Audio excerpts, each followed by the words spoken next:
৫ই আগস্টের পরে আসলে ৭১-এর সেই গণহত্যার যে ধারাবাহিকতা তার কিছুটা রেশ কিন্তু আমরা ৫ই আগস্টের পরে বাংলাদেশে দেখেছি দীর্ঘদিন। এবং সেই একইভাবেই আ হিন্দু ধর্মের যারা আছেন তাদের প্রতি সেই মানে নির্বিচারে হুম, হুম। হত্যা, তারপর আপনার বাড়িঘরে আগুন জ্বালিয়ে দেওয়া, যা কিছু আমরা ধর্ষণের মতো ঘটনাও কিন্তু দেখেছি। পাশাপাশি আওয়ামী লীগের যারা নেতাকর্মী আছেন, তাদেরকেও আমরা দেখছি। আবার সাধারণ যারা তারাও কিন্তু মানে ৩ শ্রেণী যারা সাধারণ সমর্থক মনে হয়েছে যে হুম, আওয়ামী লীগের সমর্থক। কারণ ওই হিন্দু ধর্মের লোকজনের উপর যে এই যে একদম ধর্ম ধরে যে তাদের প্রতি যে গণহত্যা বা তাদের প্রতি যে অন্যায় অত্যাচার চালানো সেটাও কিন্তু মনে করা হয় যে আওয়ামী লীগের সমর্থক। সেই কারণেই। হুম, ওখানে কিন্তু মানে আসলে বিষয়টা কিন্তু সবই এক। এই যে আওয়ামী লীগের সমর্থক মানে বাংলাদেশের সমর্থক যারা তাদেরকে নিধন করে দাও। তো হুম, ৫ই আগস্টের পরে আমরা ১ম এ আমি তো বাংলাদেশেই ছিলাম। তো ১৩ই আগস্টে আমি যখন ফিরলাম ইউএসএ, ১ম এই আমরা বোধহয় ২-৩ মাস পরে আমরা একটা ইয়ে করলাম, সংবাদ সম্মেলন করলাম ফার্স্ট। জানালাম। এরপরেই কংগ্রেশনাল ব্রিফিং করলাম। তখন আমার এখানে আ হিন্দু অ্যাকশন এর বন্ধুদের সঙ্গে পরিচয়। এই আগেই তার মানে আমাদের আমরা যে উম প্রেস ক্লাবে যে কনফারেন্স করছিলাম, সরি আমরা যে প্রেস ব্রিফিং করেছিলাম, তো আমি তখন প্রেস ক্লাবের মেম্বার ছিলাম আসলে। তো তখনই হুম, উনাদের সাথে পরিচয় হয়েছে এবং তখন থেকে কিন্তু আমরা একটা প্ল্যান করছি যে আমরা একটা রেজোলিউশন তুলবো। তো এর আগেও কিন্তু উনারা একটা রেজোলিউশন তুলেছেন আপনারা জানেন। এটা ৩ বছর আগে, ৩-৪ বছর আগে। তখন আমি এমবাসিতে ছিলাম। তো তখন রেজোলিউশনে শুধুমাত্র এই গণহত্যার জন্য দায়ী করা হয়েছে পাকিস্তানি মিলিট্যান্টদেরকে। হ্যাঁ? হুম, আ তো তখন আসলে ইলেকশনের আগে তো মানে ইউএস ইলেকশনের আগে যার ফলে ওইটা কিন্তু আর তেমন এটা নিয়ে ওয়ার্ক করা যায়নি বা উনারাও আ এটা নিয়ে ততটা আগ্রহ দেখান নাই। তো পরবর্তীতে ধরেন এই ২৫শে জানুয়ারি থেকে আমরা এটা নিয়ে ওয়ার্ক করতে শুরু করি। আমার বাসাতেই আমরা বসি, মিটিং করি এটা নিয়ে যে কিভাবে এটা নিয়ে কাজ শুরু হুম, করব। তো এই ফাঁকে আমরা কংগ্রেশনাল ব্রিফিং করছিলাম। আপনারা হয়তো কিছু জানেন। আমরা হুম, একাধিক ব্রিফিং করেছি। প্রতিটা ব্রিফিং এ আমিও অংশ নিয়েছি, মানে ব্রিফ করেছি। সেখানে কংগ্রেসম্যানরা ছিলেন, তাদের আ স্টাফাররা ছিলেন, আবার জামায়াতের লবি ফার্মের লোকজন উপস্থিত ছিলেন। আচ্ছা। আমরা জানতাম যে উনারা এই কাজ এবং উনারা বলেই এসছেন যে আমরাও শুনতে আসছি। তো হুম, তখন আসলে আমরা যে কংগ্রেসম্যান আমাদের তো আমি তো আর যে এই রেজোলিউশনটা তুলতে পারব না। আমাদের একজন কংগ্রেসম্যান লাগবে। হুম, হুম, যেটা সত্যি যে আমাদের একটু টাকা-পয়সা নাই।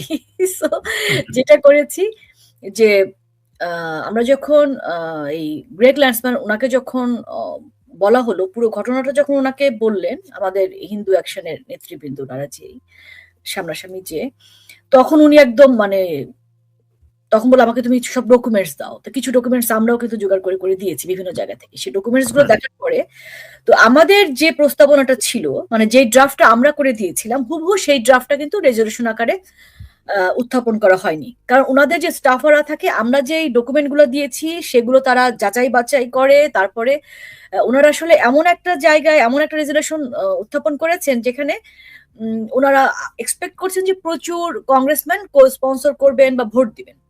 হুম, যার ফলে যেমন এখানে একটা আমাদের আ যারা গণহত্যার দায়ে অভিযুক্ত সেই ২ জন ঠিক আছে। জামায়াত শিবির এবং পাকিস্তানি আ সেই মিলিট্যান্ট ওরা ঠিক আছে। কিন্তু আর আরেকটা জায়গা হচ্ছে যারা ভিকটিম সেখানে আমরা ৩ ভাগে ভাগ করেছিলাম। একজন ছিল হিন্দু জনগোষ্ঠী, আরেকটি হুম, ছিল আওয়ামী লীগের নেতাকর্মীরা, আরেকজন ছিল যাদেরকে আসলে আ সমর্থক মনে করে নিধন করা হয়েছে। তো সেই জায়গাটা উনারা একটু চেঞ্জ করে একটু মানে আওয়ামী লীগটা চেঞ্জ করে দিয়ে উনারা দিয়েছেন যে অন্যান্য বাঙালি। হুম? এভাবে উনারা ২ টো গোষ্ঠীকে এক করেছেন। তো এটা এখন ফরেন অ্যাফেয়ার্স কমিটিতে আছে। এটা যাচাই-বাছাই হচ্ছে এবং আমরা আশা করছি যে যেহেতু আমরা আসলে এখানে একটা মিথ্যা শব্দ কিন্তু না। আপনি একটা কেউ বলতে পারবেন না যে একটা ভুল তথ্য আমরা দিয়েছি এবং প্রচুর ডকুমেন্ট দিয়েছি আমরা। যার ফলে উনাদের আরো বেশি দেখবার জানবার সুযোগ আছে। তো হুম। এরপরে এটা আসলে হাউজে আসবে ভোটাভুটির জন্য। এই প্রক্রিয়া এই মুহূর্তে ফরেন অ্যাফেয়ার্স কমিটিতে আছে। আচ্ছা। তো এবং আমরা আশা করি এখানে খুব এখানে আমাদের ইতিবাচক একটা একটা হুম, লাইন এড করি সেটা হচ্ছে আমার সঙ্গে এখানে রানা হাসান মাহমুদ ছিলেন, আমি ছিলাম। মানে একদম হুম, ১ম থেকেই ড্রাফট বা সবকিছুর সাথে যুক্ত। আর হিন্দু অ্যাকশন কমিটির ওয়াশিংটন ডিসি এরিয়াতে ২ জন আছেন। ২ জন বাংলাদেশী। আ আচ্ছা। ওনারা তারাও একদম হ্যাঁ, ক্লোজলি কাজ করেছেন। হ্যাঁ। আচ্ছা। নিশ্চয়ই আমরা একটা ইতিবাচক মানে কি বলে ফলাফলের প্রত্যাশা রাখি এই জায়গাটায়। তো আচ্ছা আমরা কি বিশ্বাস রাখতে পারি কিনা বিএনপির এতদিনের রাজনৈতিক যে চরিত্র, যে আদর্শ সেই জায়গা থেকে যে তারা জামায়াতের বিরুদ্ধে আন্তর্জাতিক মানে ইয়ে আনবে, স্বীকৃতি আনবে? ওকে, রাসেল, আমরা কাজটা অনেক দূর এগিয়ে নিয়ে গিয়েছি। অনেক হুম, দূর। এবং আমি যেহেতু ওয়াশিংটন দূতাবাসের পলিটিক্যাল কাউন্সিলর ছিলাম, সো আমার ফোন নম্বর, আমার ইমেল অ্যাড্রেস কোনো কিছু পরিবর্তন হয়নি। সবই এমবেসিতে আছে।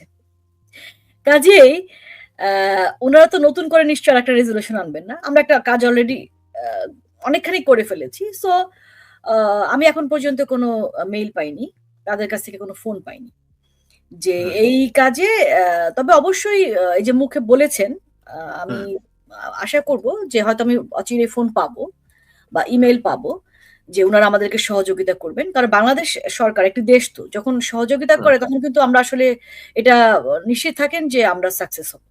মানে নো ডাউট অ্যাবাউট দিস। তো মানে তখনই বুঝবো যে উনারা আসলে কথার কথা বলেননি। কারণ যেখানে আমি এই যে প্রকাশ্যে এখন বলছি, এর আগে আসলে আমি কোনো মিডিয়াতে বলিনি যে এই কাজটা আমরা করছি। আমরা কিন্তু খুব গোপনে রেখেছিলাম।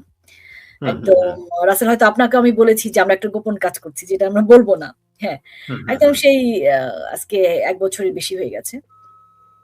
তো এখন তো আজকে আপনার এই শো এর মাধ্যমে উনারা জানলেন যে আমি এটার সাথে যুক্ত আছি। হুম, হুম, এবং উনারা যদি আসলে কোনো ওয়ার্ক ও করে থাকতেন বা হোমওয়ার্ক যদি করতেন তাহলেও দেখতেন যে প্রতিটা ব্রিফিং এ আমি ছিলাম।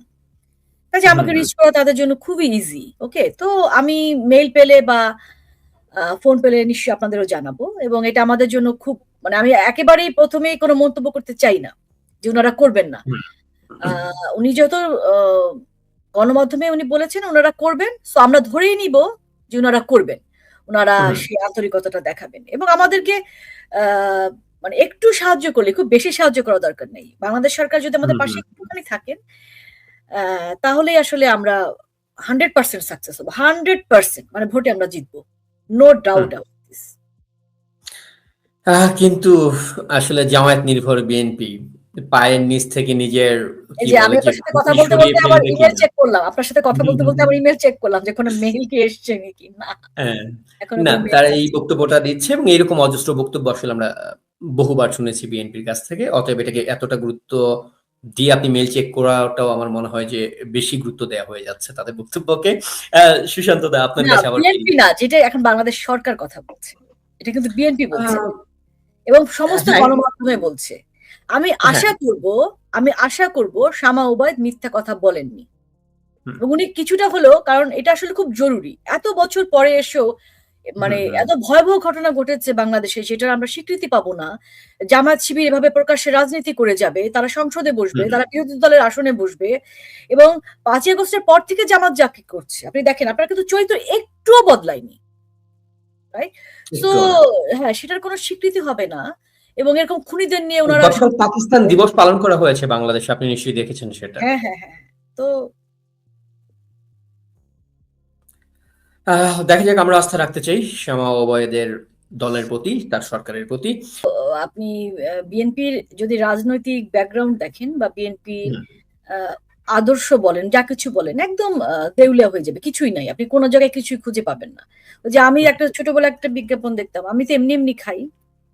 তো হুম, ওরকম হুম, এমনি রাজনীতি করেন। তো এমনি রাজনীতি করার জন্য আ উনারা যেটা করেছেন একটা মধ্যপন্থা অবলম্বন করার একটা ইয়ে যে মানে এখান থেকে একটু নিবো, ওখান থেকে একটু নিবো, নিয়ে একটা কিছু একটা খিচুড়ির মতো কিছু একটা বানাবো। হুম, এরকম একটা ব্যাপার। এবং এই কারণেই তো বিএনপির হুম, আসলে আজকে যারা দেখেন, যদি ৫ই আগস্টের পরে বা এই যে নির্বাচনটা যে হলো, নির্বাচনে যে কজনই ভোট দিতে যাক না কেন, ওই যে হুম, সাংবাদিক নুরুল কবির বলেছেন নাকে রুমাল চেপে বিএনপিকে ভোট দিতে গেছেন। বিষয়টা তো হুম, আসলে হুম, তাই। হুম, বিষয়টা তাই। আপনারা জিয়ার ক্ষমতা দখল করা থেকে শুরু করে আপনি যে পরিমাণ আ রক্তপাত উনি ঘটিয়েছেন, যে পরিমাণ হত্যা উনি করেছেন, সেখান থেকে শুরু করে ক্যান্টনমেন্ট থেকে রাজনীতি। তাহলে আজকে আপনি যে গ্রেফতার করলেন জেনারেল মাসুদকে। তাহলে তো এই হুম, গ্রেফতার, যে কারণে উনাকে গ্রেফতার করা হয়েছে, সেই একই হুম, ধরনের ঘটনা জিয়া রহমান ঘটিয়েছিলেন। রাইট? আপনি যে হুম, হুম, কারণে সেনা শাসনই তো সেভাবেই তো। আরো আরো ভয়ঙ্কর, জেনারেল হুম, মাসুদের চেয়ে আরো অনেক বেশি ভয়ঙ্কর ঘটনা জেনারেল জিয়া ঘটিয়েছে। জি। শুরুই করেছেন আসলে সেই, এই যে আজকে জামাতের বিরুদ্ধে কথা বলেন, আজকে উনি গণহত্যার স্বীকৃতি চাচ্ছেন। এই জামাতকে প্রতিষ্ঠিত করেছে কে বাংলাদেশের রাজনীতিতে? সেই জিয়াউর রহমান।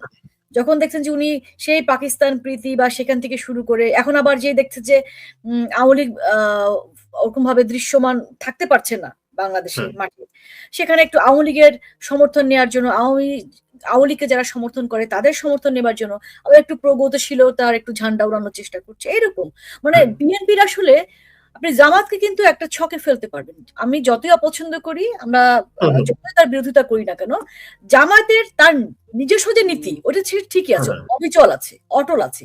হ্যাঁ, একদম। সেই নীতি কার্যকর করার জন্য তারা কখনো বিএনপি সাজছে, কখনো তারা আওয়ামী লীগ সেজেছে, কখনো বা বাম রাজনৈতিক দল সেজেছে। তারা হুম, চরিত্র পাল্টেছে কিন্তু মূল লক্ষ্য তাদের অবিচল। একটাই। বাংলাদেশে তারা শরিয়া আইন কায়েম করবে, রাইট? হুম, হুম। এই তো তাদের মতো করে।